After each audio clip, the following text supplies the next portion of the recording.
انسان عاقل. مره مش عارفه قالوا تصريح ان انا قلت ان انا حلمت ان انا مدرعه، يعني ده كلام عبيط قوي. وطبعا مش هكمل اتقال ايه بعد كلمه طبعا مدرعة. طبعا، لانه للاسف هو الهدف. انا ما قلتوش، انا عايزه الناس لما تسمعني وتشوفني صوت وصوره. انا جريئه، ولما بحب اقول تصريح بقوله قدام الدنيا كلها.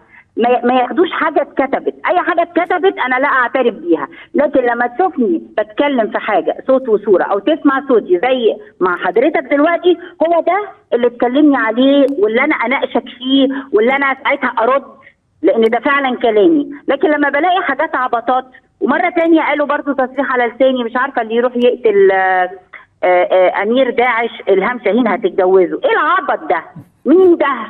مين ده يا الهام شاهين هتتجوز اي حمار؟ هو في ايه يعني؟ في غباوه حتى في التصريحات مش طبيعيه. فيا جماعه كل التصريحات دي انا ما قلتش ده امير داعش يا الهام، ده امير داعش بره. يعني انا مالي انا يقتلوه ولا ما يقتلوهوش ولا انا؟ طيب بص